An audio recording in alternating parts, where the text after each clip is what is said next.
இப்போது இந்த சிச்சுவேஷனில் நீங்கள் ஒரு படம் பார்க்கணும் என்ன பண்ணுவீங்க?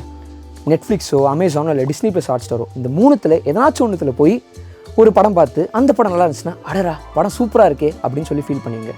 ஆனால் இதுவே தீபாவளி, பொங்கல் மாதிரியான ஒரு பண்டிகை டைம் அப்போது உங்களுக்கு பிடிச்ச ஆக்டரோட ஒரு படம் ரிலீஸ் ஆகும்போது கஷ்டப்பட்டு ஒரு பெரிய கிளின்னு 150 ரூபாய் டிக்கெட் 500 ரூபாய்க்கு வாங்கி உங்கள் ஃப்ரெண்ட்ஸ் எல்லாம் திரட்டி அந்த ஃப்ரெண்ட்ஸ் கூட்டத்தில் ஒருத்தன் சொல்லுவான், மச்சான் இன்னும் 1 மாதம் வெயிட் பண்ணால் நெட்ஃப்ளிக்ஸ் எடுத்துருவான். அவன் தலையை தட்டி அவனே வந்து ஃபஸ்ட் டே ஃபர்ஸ்ட் ஷோ கொண்டு போயிட்டு மக்களோட மக்களாக கை தட்டி விசில் அடித்து ஒரு செலிப்ரேஷன் கொண்டு பாருங்க.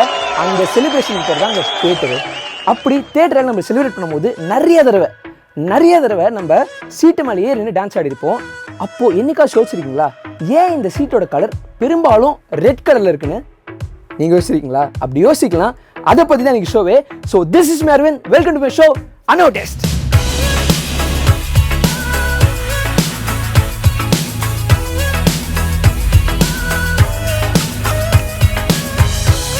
இந்த தியேட்டரில் சீட்லாம் ஏன் வந்து ரெட் கலரில் போட்டுருக்காங்கன்ற காரணம் தெரிஞ்சுக்கிறதுக்கு முன்னாடி நம்ம இப்போ ஒரு விஷுவல் எக்ஸ்பெரிமெண்ட் ஒன்று பண்ணி பார்த்துட்டு வந்துடலாம். இப்போது இந்த ஃபோட்டோவில் நம்ம தூக்குதர ரெட் ஷர்ட் போட்டுட்டு மாசாக நிற்கிறாரு. இந்த ஃபோட்டோவை நீங்கள் கொஞ்சம் நல்லா பாருங்களேன். இதில் இவரோட ஷர்ட்டில் உள்ள ரெட் கலர் பின்னாடி உள்ள மற்ற க்ரீன், ப்ளூ கலர்ஸை கம்பேர் பண்ணும்போது நல்லா பிரைட்டாக தெரியறதை கவனிக்கலாம். இப்போது ரூமில் உள்ள லைட்ஸை டிம் பண்ண போகிறோம். இப்போ என்ன ஆகுது நீங்களே பாருங்களேன். இப்போ நீங்களே கவனிக்கலாம், இந்த ரெட் கலர் பேக்ரவுண்டில் இருக்கிற க்ரீன், ப்ளூவை விட இப்போது இது டிம்மாக தெரியும். இது ஏன் இப்படி தெரியுது அப்படின்ற காரணத்தை தெரிஞ்சுக்கிறதுக்கு நம்ம இப்போது 202 வருஷம் பின்னோக்கி செல்வோம். 1819 வருஷம் செக் நாட்டில் யான் எவங்கலிஸ்டா பியூர்கியூனே அப்படின்ற ஒரு அனடாமிஸ்ட், அதாவது உடல் குறியல் நிபுணர் வாழ்ந்துட்டு வந்தார். இவர் டெய்லி ஈவினிங் டைமில் வாக்கிங் போகிறது வழக்கம். அப்போது அவர் நடந்து போயிட்டு இருக்கும்போது நிறைய பூக்கள் இருக்கிறத அவர் பார்க்குறாரு. அதுலேயும் முக்கியமாக அவருக்கு பிடிச்ச ஜெரானியம் அப்படின்ற ரெட் கலர் பூ இருக்கிறத அவர் கவனிக்கிறாரு.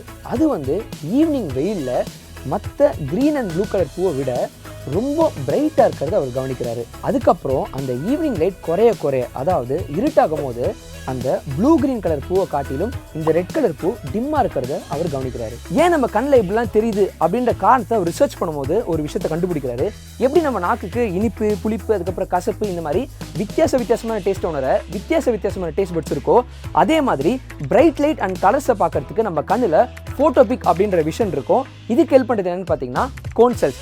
அண்ட் அதே மாதிரி டிம் லைட்டை பார்க்கறதுக்கு நம்ம கண்ணில் வந்து பார்த்தீங்கன்னா ஸ்கோட்டோபிக் விஷன் அப்படின்னு ஒன்று இருக்கும். இதுக்கு ஹெல்ப் பண்ணுறது என்னன்னு பார்த்தீங்கன்னா ராட் செல்ஸ். அதாவது பிரைட் லைட்னா வந்து கோன் செல்ஸ், டிம் லைட்னா வந்து பார்த்தீங்கன்னா ராட் செல்ஸ். ஓகேவா? ஆனால் இதுவே சில சமயம் வந்து வெளியே இருக்கிற லைட்டோ கலர்ஸோ வந்து பார்த்தீங்கன்னா ரெண்டும் கட்டான இருக்கும். அதாவது பிரைட்டாகவும் இல்லாமல் டிம்மாகவும் இல்லாமல் இருக்கும்.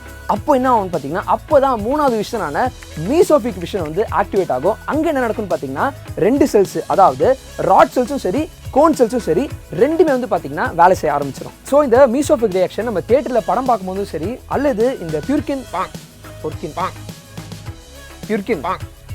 அந்த ஃப்ளவர் பார்க்கும்போதும் சரி, அந்த மீசோபிக் ரியாக்ஷன் வந்து பார்த்தீங்கன்னா ஆக்டிவேட் ஆகிடுச்சு. எப்படி பியூர்கின் அந்த இருட்டான டைமில் அந்த ரெட் கலர் ஃப்ளவர் பார்க்கும்போது அது ரொம்ப டல்லாக தெரிஞ்சோ, அதே மாதிரி தியேட்டரில் இருக்க சீட்ஸில் வந்து பார்த்தீங்கன்னா ரெட் கலரில் இருக்கும் போது ஸ்க்ரீன் ரொம்ப பிரைட்டாக தெரியும். நம்மளோட வியூவிங் எக்ஸ்பீரியன்ஸும் ரொம்ப சூப்பராக இருக்கும். பட் தப்பி தவறி இந்த சீட்லாம் வந்து க்ரீன் கலரில் இருந்துச்சுன்னு வச்சுக்கோங்களேன், சீட்டும் ஃபுல்லாக பிரைட்டாக இருக்கும், ஸ்க்ரீனும் ஃபுல்லாக பிரைட்டாக இருக்கும், நம்மளோட வியூவிங் எக்ஸ்பீரியன்ஸ் டோட்டலாக டல்லாக இருக்கும். அதனால தான் வந்து பார்த்தீங்கன்னா முக்கால்வாசி தியேட்டரில் சீட்டு வந்து ரெட் கலரில் இருக்குது. அண்டு இதை கண்டுபிடிச்சது அந்த பியூர்கின் அப்படின்றதுனால இந்த எஃபெக்ட்டுக்கு பியூர்கின் எஃபெக்ட்னு அவரே பேர் வச்சுக்கிட்டாருங்க. அண்ட் இன்னொரு முக்கியமான காரணம் இருக்குது. அது என்னென்னா வந்து அதாவது இந்த தியேட்டர் அதெல்லாம் ஸ்டார்ட் ஆச்சு பார்த்தீங்கன்னா அது ஆரம்ப காலகட்டத்தில் அவங்க வந்து red colour curtain, red carpet, அதுக்கப்புறம் ரெட் சீட்ஸில் யூஸ் பண்ணிட்டு இருந்தாங்க. ஏன்னு பார்த்தீங்கன்னா இந்த ரெட் அப்படின்றது அவங்களுக்கு ரொம்ப ராயலாக அவங்க ஃபீல் பண்ணதுனால தான் வந்து தியேட்டரில் இருக்க சீட்டுக்கெலாம் வந்து அப்போத்துலேருந்து இப்போ வரைக்கும் அவங்க தியேட்டரோட சீட்டு ரெட் கலர் அவங்க ப்ரிஃபர் பண்ணுறாங்க. ஸோ இந்த தியேட்டரோட பெட்டர் வியூவிங் எக்ஸ்பீரியன்ஸ்க்கு வந்து பார்த்தீங்கன்னா இந்த ஹிஸ்ட்ரியோட சேர்த்து நான் சொன்ன சயின்ஸும் ஒரு காரணங்க. நன்றி, வணக்கம். The spinners had a bit of assistance. As I said, once the dew comes in, it becomes more and more difficult for them to turn the ball with